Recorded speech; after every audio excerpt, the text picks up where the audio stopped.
I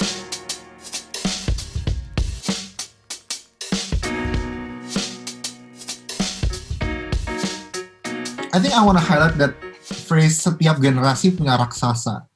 Nah, maybe practically speaking, mungkin hindsight juga. What was the giant? Apa raksasa generasinya Kak Jo? Dan buat dari perspektifnya Kak Jo, apa raksasanya generasiku? Dan how is it different? Jelas berbeda. Generasi bapak-bapaknya Jonathan ya itu atau taruhlah karena saya ini muncul agak sedikit aneh. Saya memulai pelayanan sangat muda. I started the ministry like 16, 17. Begitu bertobat, saya mulai berkhotbah di jalan, mulai itu. Jadi kemudian lakukan hal tersebut. Jadi kemudian by the time saya baru umur 24, saya udah duduk sama bapak-bapak ketua denominasi ini untuk urus anak mudanya mereka atau ini atau itu. Jadi kemudian saya berkawan sama orang-orang yang jauh lebih tua. Tapi kemudian tapi saya anggaplah saya satu generasi dengan mereka untuk melihat ke bawah. Nggak pengen merasa tua sih, tapi maksudnya untuk bisa melihat kacamata ini. Jadi generasi ayah-ayahnya kita di belakang itu adalah generasi pejuang. Karena mereka keluar, karena hampir semua negara termasuk Indonesia sampai pada tahun 50 itu terjadi perang kan, ada perang, ada resesi karena perang. Hampir semua bangsa di dunia.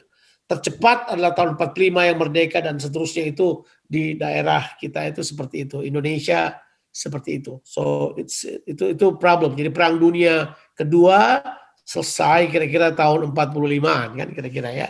Jadi kemudian setelah itu lahirlah bapak-bapak kita kan atau sebelumnya gitu lahir mereka. Oh mereka ini pejuang Pak. Mereka pejuang. Mereka harus lawan rasa lapar. Mereka pergi sekolah harus jalan 10 kilo. Kan kalau kita dengar cerita itu kok heroik banget. Sekarang orang berkata kuat ya. Ya, dulu enggak, mereka harus buat itu. Orang harus jalan puluhan kilo untuk sekolah, itu kan mereka buat itu, ya tak?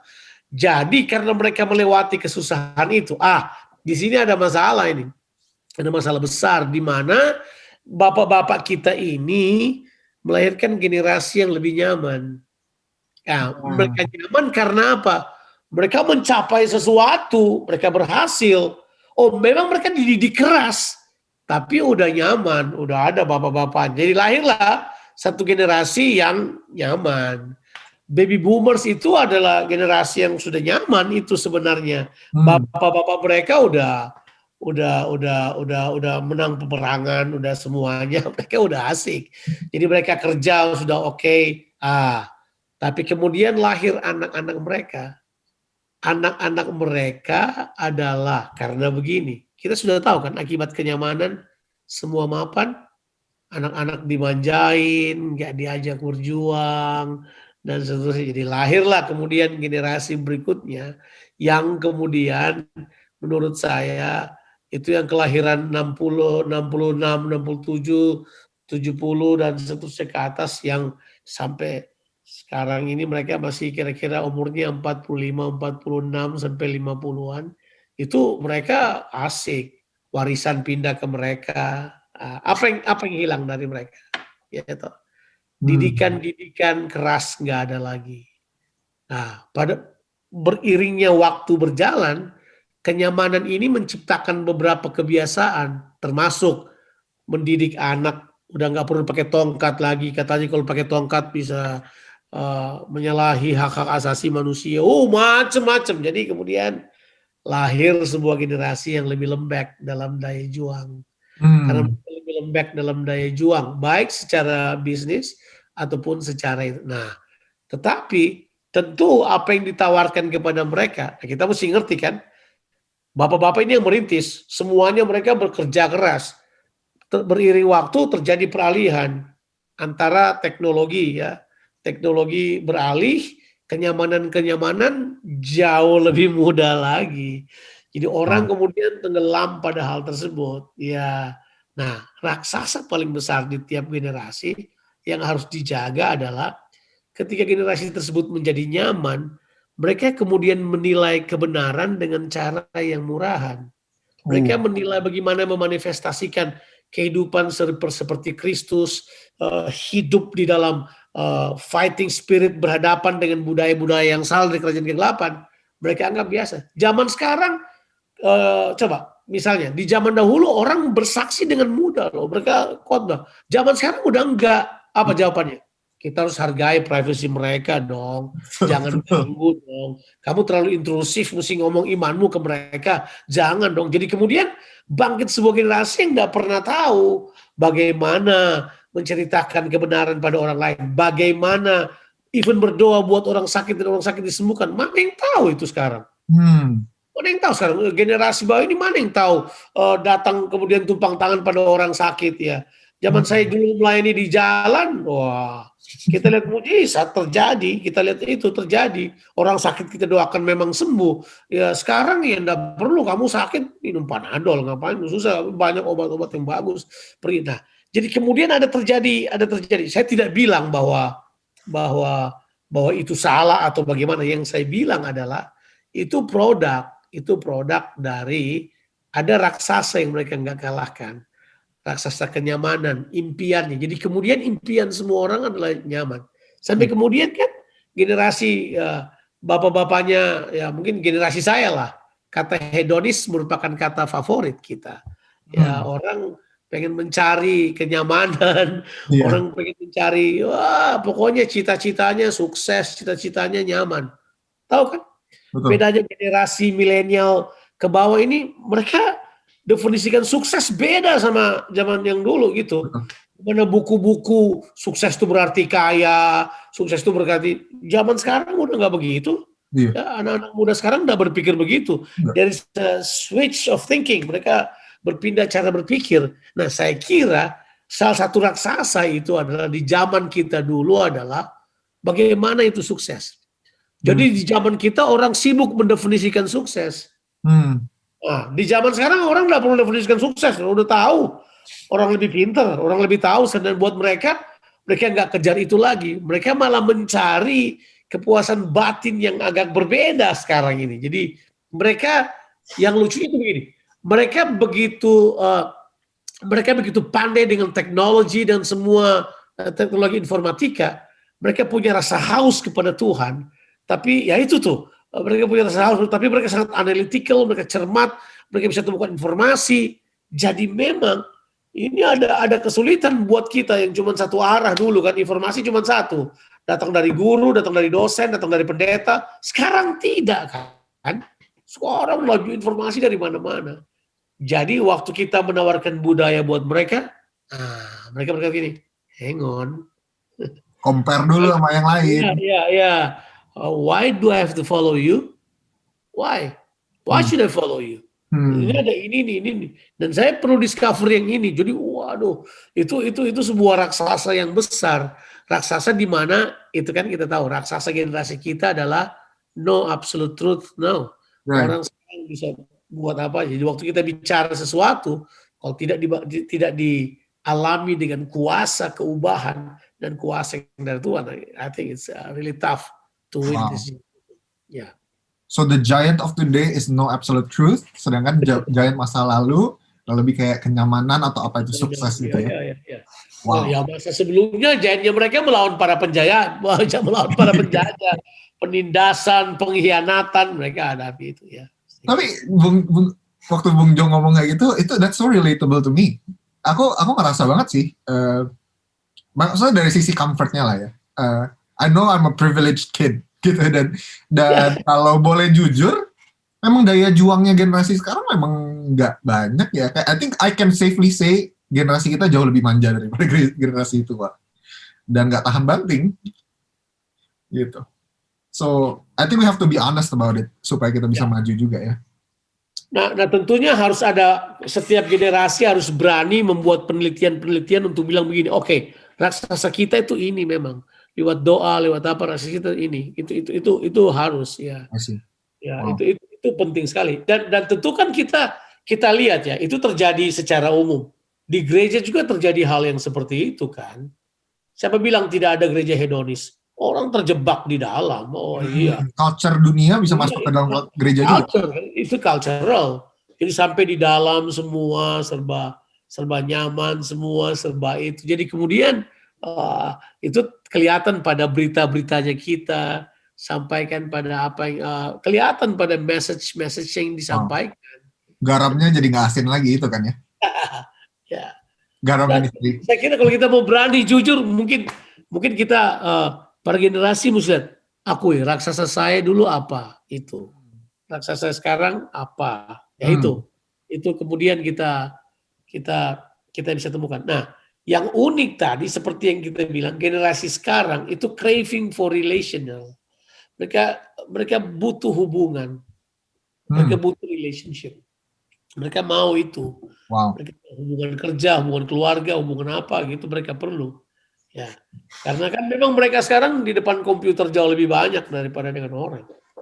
Ya, tapi ada generasi yang kerja untuk sukses sampai hubungan hancur. Ya kan? Jadi kemudian mereka kerja, mereka korbankan hubungan demi kepentingan kesuksesan yang mereka katakan uang banyak, kaya dan seterusnya.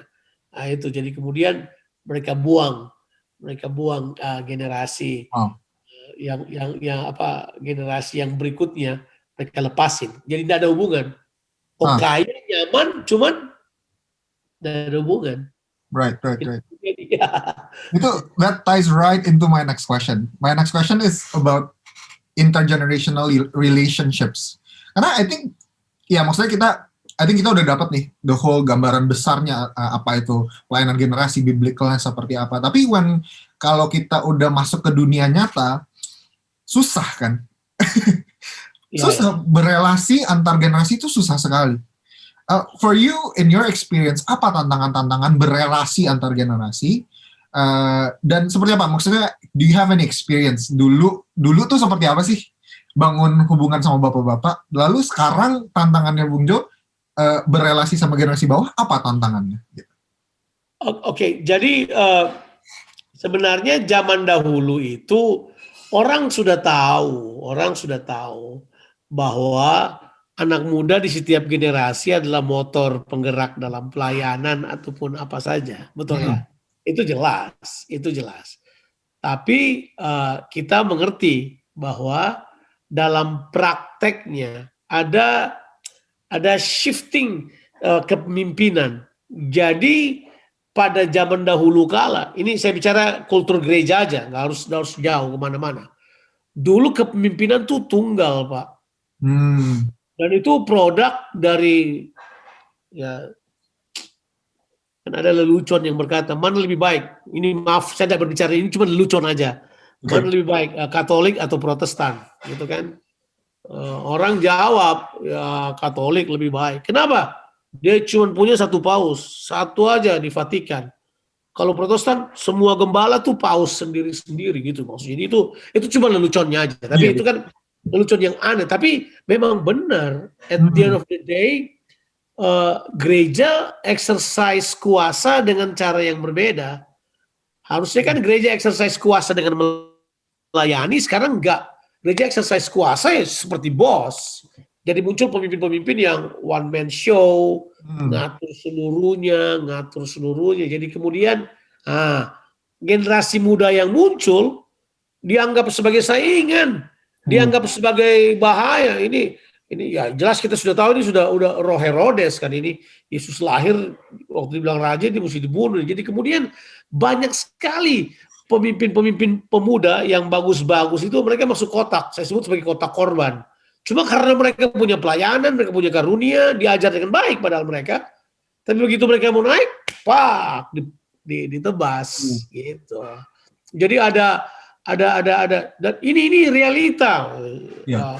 Kalau kita cerita ini, masa sih gereja punya masalah itu masalah paling besar. Di mana ini di zaman itu kan, di mana para pemimpin yang one man show ini, yang berpikir sendiri ini, yang tidak berpikir generasi, selalu menganggap yang baru muncul ini sebagai lawan, sebagai musuh, jadi kemudian yang terjadi adalah apa yang terjadi? Jelas peralihan generasi dan terjadilah. Bagaimana? Makanya Ada yang jadi pemimpin seorang diri sampai udah tua, nggak ada penggantinya. Iya, ada. Dan ya sekitar 20 tahun yang lalu apa 25 tahun yang lalu kita berusaha juga tolong-tolong gereja yang kayak gitu. Bayangkan, nggak ada penggantinya, nggak ada anak muda yang mau ganti posisinya mereka. Kenapa?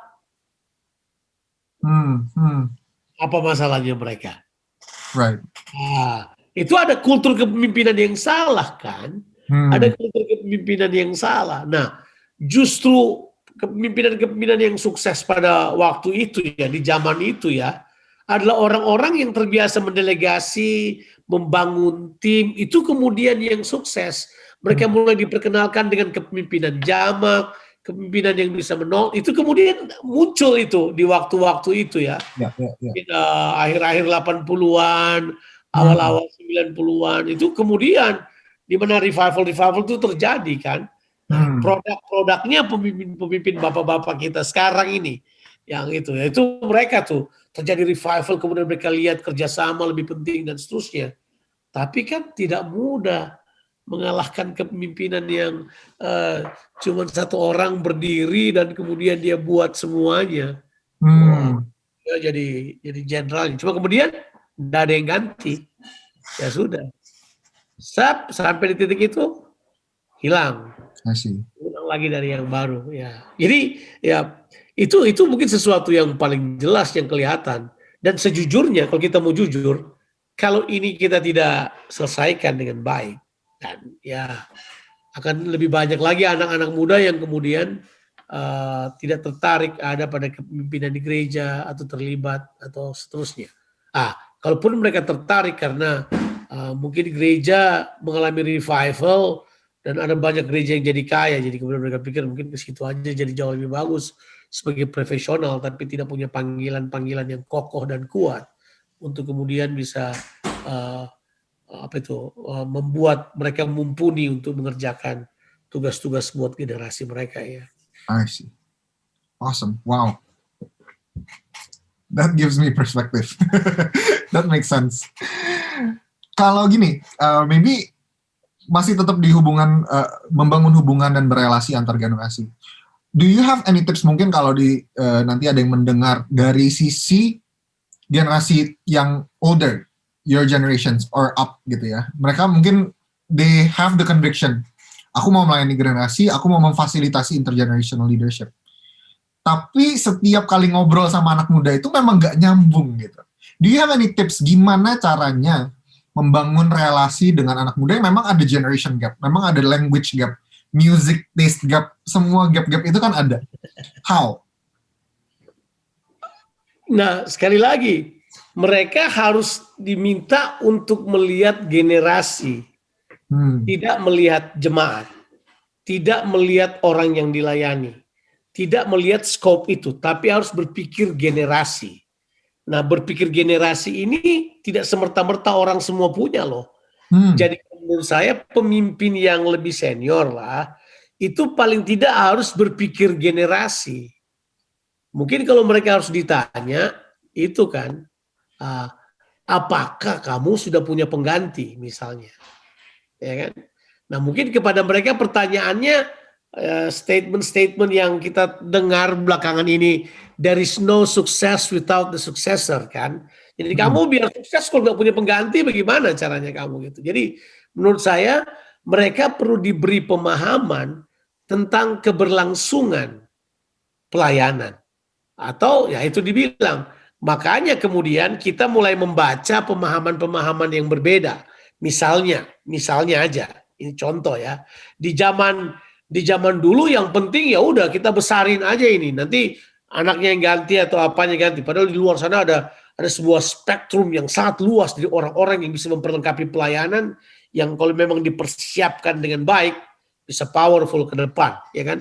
Dan kita lihat contoh-contohnya ya baik di Amerika ataupun di sini sama kok, itu enggak, atau di Indonesia enggak jauh berbeda, tetap sama, ada isu itu, ada masalah yang terjadi. Jadi kalau tips dari saya begini, ya mereka sebagai orang yang lebih tua itu harus ke bawah dan kemudian mulai membangun hubungan yang sifatnya natural dengan anak-anak muda mereka. Harus. Nah, kalau mereka tidak bisa, saya akan beritahu buat mereka. Kalau mereka tidak bisa adalah, itu berarti Anda sudah gagal mempersiapkan masa depan buat gerejamu. Ya, itu ya habis mau bagaimana lagi? Kalau kamu tidak bergaul sama mereka, dari mana mereka bisa mendekati, bisa berbicara, dan kamu bisa impartasi sesuatu. Nah, masalahnya 4 years paradigmanya mereka itu adalah semua bentuk impartasi terjadi di mimbar. Gitu aja. Jadi nanti pokoknya kamu dengar khotbah saya. Padahal sekarang enggak, orang butuh yang lebih. Orang butuh ada hubungan, Ngopi, ada apa, ya itu. ngopi, makan bareng gitu ya. Ya udah itu. Itu aja. Ya itu harus be there with them. Be there in their situation. Ada dengan mereka. Ada dengan mereka, bersama dengan mereka. Ya. Kalau pendeta dulu enggak, kamu harus 2 puasa. Gitu aja jawabannya, udah terserah. Kamu gagal, 2 puasa, gitu aja. Jadi memang jadi warrior semua. Kalau berdoa mah jago-jago, karena begitu terus. Ya, tapi beberapa mengambilnya secara positif, tapi beberapa terluka, beberapa kemudian mereka mundur dari. Kalau menurut saya adalah be there, be with them, serve them. Karena mereka tidak pernah mengerti hal tersebut, tidak pernah berpikir generasi sih seharusnya. Tidak berani melihat hal tersebut. So in other words, you're saying bahwa kalau mau berelasi sama generasi muda, it will require the most expensive part of your life, which is your time. You need time. Yes, sure. Dan itu mahal harganya buat leaders ya. Sangat mahal. Dan udah jelas, tahu nggak? Jadi ada zamannya di mana this is true if you see, right? Ada zamannya di mana pendeta-pendeta tidak pusing karena mereka denominasi mereka atau itu punya sekolah teologi ya. Jadi mereka rekrut aja, ambil. Tapi biasanya di situ mereka terluka karena ini prinsipnya, orang nggak kenal visi gereja, kamu datangin rotasi ya, mereka bisa bikin rusak. Jadi kemudian masalahnya mereka kemudian tidak percaya juga at the end of the day. Karena hal tersebut, saya selalu bilang kepada para pemimpin, saya selalu bilang buat mereka begini, oke, melatih atau gini, rekrut itu mahal, ya kamu rekrut mahal, duit, tapi begini, melatih lebih mahal, karena orang di dalam yang kamu mesti latih. Nah, tapi yang paling mahal dari semuanya adalah kalau kamu tidak melatih, itu ruginya masa depanmu udah kalah. Udah, kamu akan kehilangan sudah. Ke depan kamu bakal rekrut lebih banyak, lebih mahal banget. Dan yang paling parah adalah orang-orang yang sebenarnya adalah harta terpendam yang ada di sekitarmu, kemudian pergi ke tempat lain. Itu perspektifnya gitu ya. Iya dong. Jadi mesti diberitahu buat mereka, kenapa kamu nggak dekatin mereka dan latih mereka dengan hubungan. Nah, latih mereka dalam hubungan. Persiapkan mereka dalam hubungan-hubunganmu. Karena hubungan adalah atmosfer belajar terbaik sampai kapanpun. Kalau orang belajar dalam atmosfer hubungan, itu terbaik. Yesus ngelakuin itu ya? Ya? That's Jesus' model. Yes, that's the way. Ya, itu yang dia buat. Itu atmosfer terbaik untuk mengajar sesuatu adalah hubungan. Makanya ilmu pedagogi kan ada 3, itu kan ada kognitif, ya kan, ada motorik, tapi ada apa? Affectionnya harus ada. Iya, kalau saya ajar anak saya itu lampu nak, saya tempelin dia, itu lampu, dia nangis, saya pukul lagi, itu lampu, wah dia kepahitan sama lampu karena suasananya nggak nyaman. Dia akan melihat dengan cara yang berbeda. Tapi kalau hubungan creates creativities yang lebih bagus. Saya kira kalau mereka tahu hal tersebut, itu akan mereka buat dari awal sih. Dan memang benar, makanya benar Maleakhi 4 itu benar. Pemulihan hati, pemulihan hubungan dulu, baru kemudian itu bisa terjadi. Jadi generation gap itu harus diselesaikan dengan pemulihan itu. Jadi itu Maleakhi 4, 5, 6 tetap merupakan merupakan ayat yang penting. Itu kan kalau lihat itu ending dari perjanjian lama, tapi begitu perjanjian baru dimulai, tetap Tuhan mengambil langsung dari ending perjanjian lama, dia lanjutin lagi. Ya, But hati-hati. ngomongin kayak gini, I think, I don't know, this came to mind. Could this be a challenge? Karena aku rasa mungkin bapak-bapak itu nggak pernah ngalamin suatu pengayoman yang dirangkul, diajak ngopi, diajak ngobrol. Lalu, so they don't have the model in mind, sampai mereka bingung pun, beneran nih harus diajak ngopi seminggu sekali, misalnya, atau sebulan sekali. Iya, betul. Beneran nih, cuman ngobrol-ngobrol gini doang, nggak ada tumpang tangannya, nggak ada bahasa rohnya, misalnya gitu kan. I think what we have in mind is that maunya instan gitu, maunya cepet, tapi memang hubungan butuh waktu ya. Trust butuh endurance. Betul. Dan Saya that's what setuju. the generation needs. Saya setuju. Itu yang paling penting. Saya harus akui beberapa pemimpin yang saya kenal ya, di mana mereka memutuskan untuk meninggalkan comfort zone, memimpin seperti menekan tombol, mereka turun dan kemudian mereka mulai menjangkau banyak orang. Ya. Wow. Salah satu yang saya kagum adalah salah seorang yang menjadi pemimpin saya, itu Pak Sem Sokota. Dia memilih untuk mempercayai orang-orang kayak saya. Ya. Dia pilih untuk mempercayai. Ya. Saya umur 22 udah disuruh mengajar. Wah, itu di sekolah Alkitab malam, di sekolah dia suruh saya mengajar. Dia percaya. Jadi padahal kalau dengar ceritanya dia perlakukan oleh orang-orang di atasnya enggak kayak gitu, ditekan terus. Dia belajar. Oh enggak.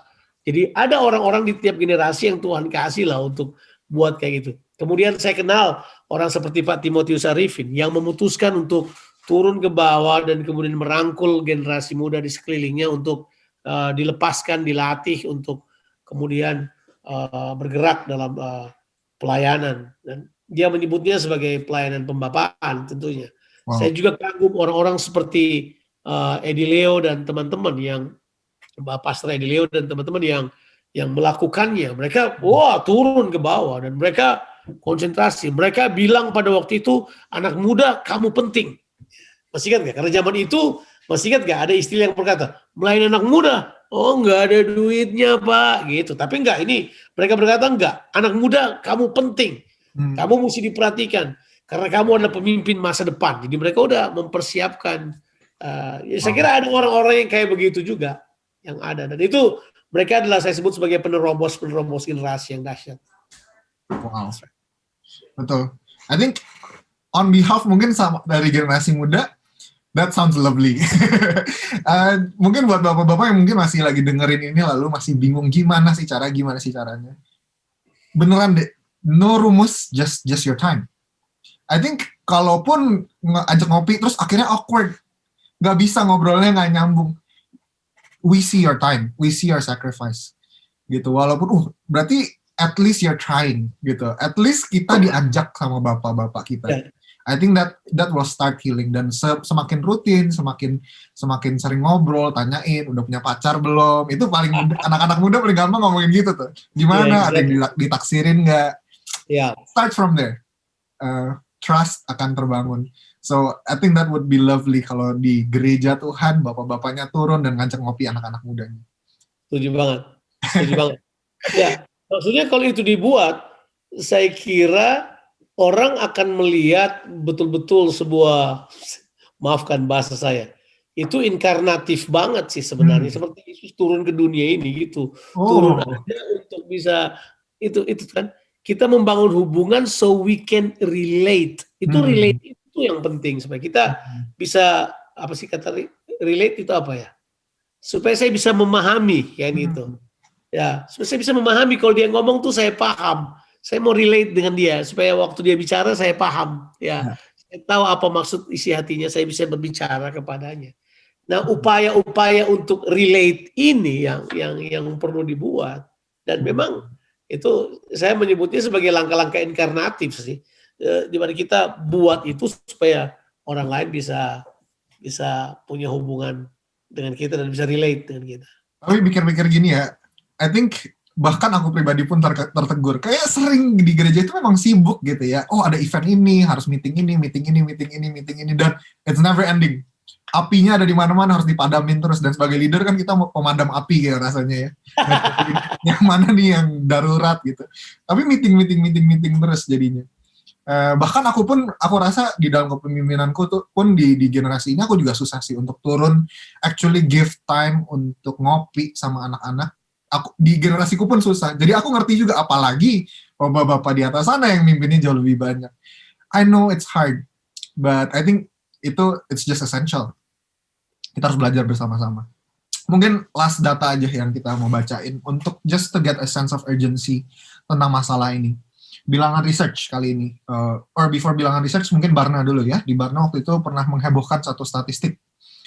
Di Amerika 59% dari orang usia 18 sampai 29 tahun yang tadinya rutin ke gereja sudah tidak ke gereja lagi. Very young, 18 sampai 29. 60%, that's crazy. Nah, bilangan research kemudian memfollow up di Indonesia seperti apa statistik itu. Of course saat ini kita better dari mereka. Waktu itu surveinya masih 91,8% remaja Kristen di Indonesia masih rutin untuk ikut beribadah di gereja. So we're better, tapi trennya ngikutin Amerika. menurun cukup cepat. Nah, from persentase remaja yang tidak rutin beribadah meningkat seiring dengan kelompok usia. So semakin tua, semakin hilang dari gereja. Jadi 15 sampai 18 tahun cuma 7%, 19 sampai 22 tahun 10%, lalu 23 sampai 25 udah 13% nggak ke gereja. So semakin tua semakin hilang. Nah, di survei itu juga I think this is what's important here. Bagaimana dengan yang sudah tidak rutin? Apa alasan mereka untuk mulai berhenti datang ke gereja? 28% mengatakan ada banyak kegiatan menarik di luar gereja. Oke. 21,2%, nah ini yang harus di-highlight, 21% merasa pemimpin atau kepemimpinan gereja buruk. Wow, so 1/5-nya mereka nggak rutin lagi karena kepemimpinan di dalam gereja.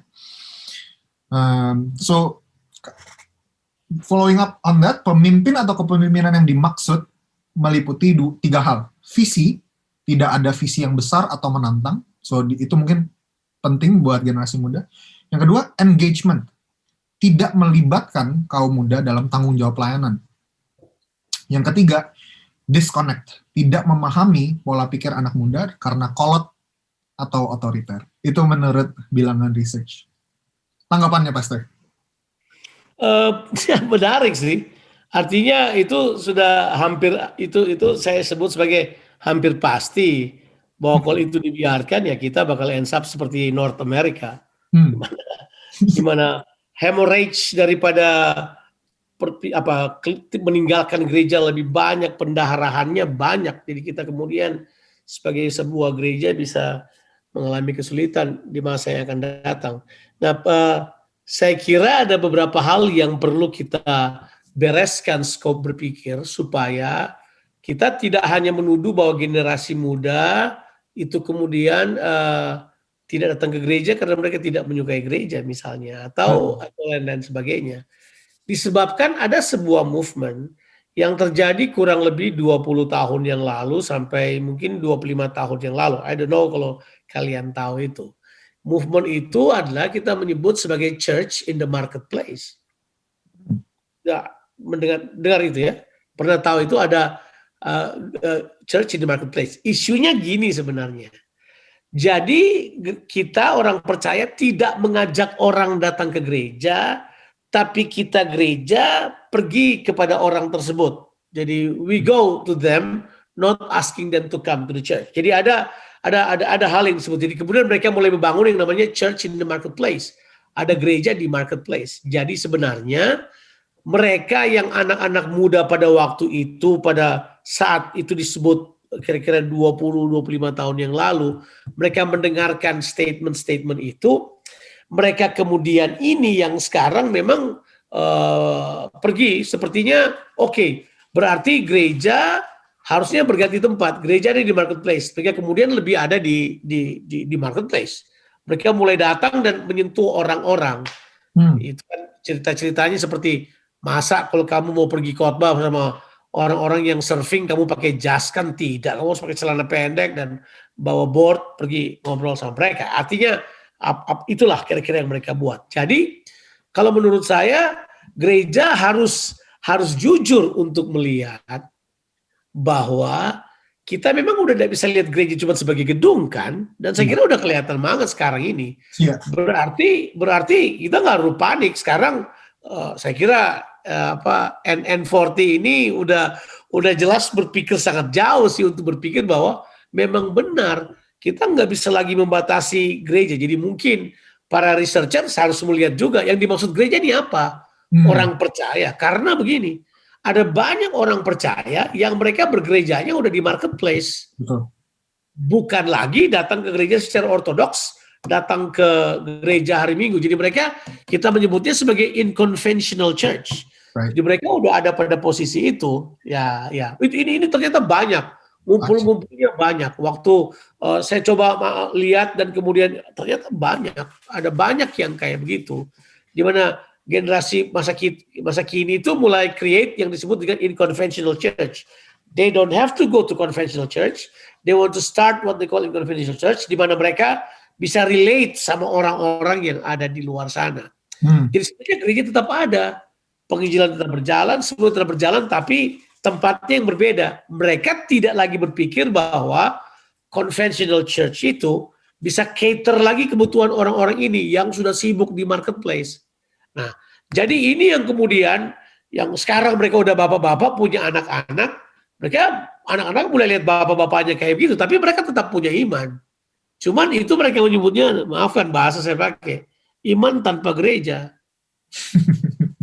Mereka menyebutnya sebagai churchless faith. Ada iman, tapi ya tergantung orang melihatnya. Nah, rupanya iman tanpa gereja itu sekarang kita hadapi memang, kita lihat sekarang kan, terjadi di depan mata kita. Jadi, kalau menurut saya adalah kalau memang kita harus memperluas jangkauan kita, ini dia, harusnya muncul pemimpin-pemimpin yang memang yaitu inkonvensional, yang mereka kemudian bisa lahir di tempat-tempat di daerah-daerah yang tidak terpikir oleh orang, iya kan? Mereka kemudian typical pastor gitu ya. Not a typical pastor, but they're pastors, correct? Right. Ini yang sedang dimaksudkan, bahwa kemudian ini saya kira masa sekarang bakal terjadi lebih banyak. Tapi juga harus diakui. Seperti 3 kata tadi yang disebutkan, kenapa orang tidak mau datang ke gereja lagi? Yang pertama karena more fun things outside the church than inside the church. So why is the church not fun? Is it the presence of God is not a fun thing anymore for them? Jadi kemudian apa yang jadi masalah itu kita mungkin harus duduk bersama untuk melihat lagi secara kategorial. Tapi ini dia nih.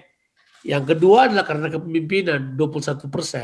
Nah, mungkin itu yang kita perlu perlengkapi supaya mereka yaitu banyak yang visioner loh, cuma memang nggak engage. Tahu nggak? Nah ini nih, visioner without engagement itu kita sebut pengkhianatan namanya. Jadi apa? Kita nggak engage, kita cuma berkuar-kuar seperti orang jual mimpi. Kalau kita cuma jual mimpi tanpa melibatkan dan terlibat di dalamnya, what's for? Ya kan? Saya selalu berkata, kalau kita mengharapkan perubahan, tapi kita tidak mau terlibat pada perubahan itu pengkhianatan namanya. Jadi melibatkan generasi muda untuk ada di dalamnya itu sangat penting. Walaupun di dalamnya kan melibatkan anak muda, kamu perlu training, kamu perlu ada dengan mereka, percaya sama mereka. Wah itu mahal dan banyak harganya mahal, nggak ada jalan pintas kan. Tapi that's it. Jadi kalau menurut saya adalah, kita punya mata harus terbuka. Udah saatnya kita mendefinisikan bahwa gereja tidak harus konvensional. Gereja adalah sesuatu yang memang harus kita definisikan. Memang tetap ada, harus ada leadership-nya tetap ada, harus ada fellowship-nya tetap ada, harus ada discipleship-nya tetap ada. Itu 3 komponen utama gereja harus ada. Dan kemudian ada 3 tujuan yang kemudian jadi 7 sekarang ini. Tujuan itu ya yang kita tahu itu tujuan gereja adalah fellowship, kemudian ada melayani, Worship, kemudian discipleship. jadi itu ada tujuannya. Nah, kita sebagai orang percaya harusnya berani melihat sesuatu yang baru ke depan gitu. Tapi tetap saya kira yang akan tetap jadi anchor-nya adalah hubungan kasih, fellowship antar generasi yang baik, di mana bapak-bapak tetap bisa ketemu sama anak-anak mereka, mereka bisa tetap tersambung untuk melihat permasalahan bersama gitu. Jadi kita tidak boleh berkata, itu generasimu, itu masa lalu, nggak bisa. Bukan masalah kamu aja. Kita sama-sama melihat, kita hadapi bersama, kita join hand together to attack the problem of our generation. Saya kira itu adalah hal yang perlu kita buat. Nah, tadi yang dibilang anak-anak ini semakin tua, semakin mereka bertambah usia, mereka semakin meninggalkan. Saya kira itu yang kita bilang. Kita perlu jangkau secepat mungkin. Sekarang kita tidak bisa tunggu mereka remaja dulu baru diajar firman Tuhan. Right. Dari kecil, dari anak-anak, dari balita, kita sudah mesti tangkap mereka. Kita sudah mesti mempersiapkan mereka. Jadi mereka mesti direbut dari masa anak-anak mereka. Jadi maksudnya program untuk anak-anak tolong jangan picisan. Program untuk pelayanan anak, pelayanan remaja jangan picisan dan tambahan dan juga tambalan gitu. Jadi tambal sulam enggak, harusnya seriously thinking tentang bagaimana ini karena ini penting banget. Ini penting untuk melakukan terobosan-terobosan. Siap. Wow. Awesome. Last segment, rapid fire question. Jadi mungkin aku akan melontarkan beberapa kata atau pertanyaan, Pastor Joe menanggapinya mungkin dari sepatah dua patah kata aja. Apa what comes to mind gitu. How urgent is this matter intergenerational? Sangat urgent. Sangat penting. Kalau enggak, gereja yang kita lihat sekarang extinct. Ya. Extinct. Wow. Strength of the older generation. Strength of the older generation. Yang pertama adalah they have strong character. Okay. Weakness of the older generation. Weakness of older generation. Fail to relate with younger generation. Strength of the younger generation. Strength of younger generation. Mereka punya teknologi dan kemampuan yang luar biasa. Mereka punya kekuatan yang luar biasa. Weakness of the younger generation. They're immature. Mereka dikalahkan oleh diri mereka sendiri. Mereka nyaman. Yeah. And then 40. What comes to mind? And then 40. I think this is the way God unites the old generation and the younger generation to think about the generation.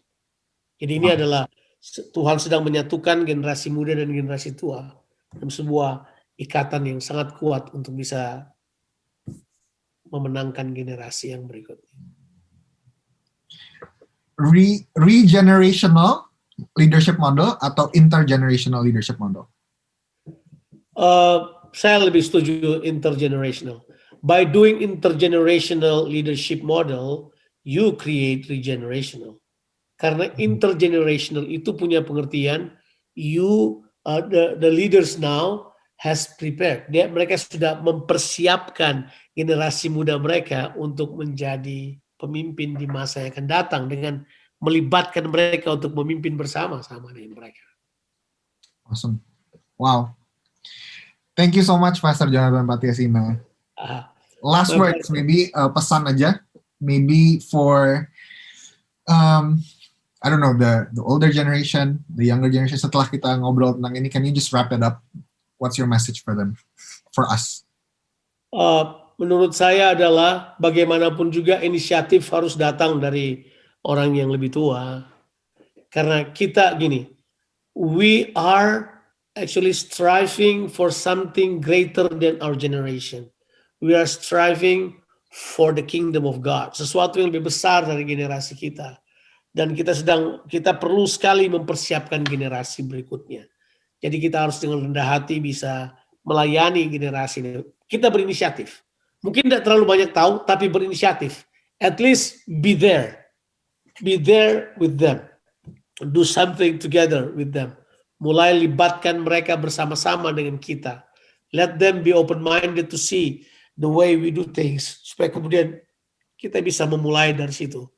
Dan saya kira generasi muda kalau dipercaya, itu akan mengeluarkan hal-hal kreatif yang lebih powerful lagi dalam diri mereka. Untuk kemudian melakukan perkara-perkara besar bersama dengan Tuhan. Saya kira itu aja. Thank you.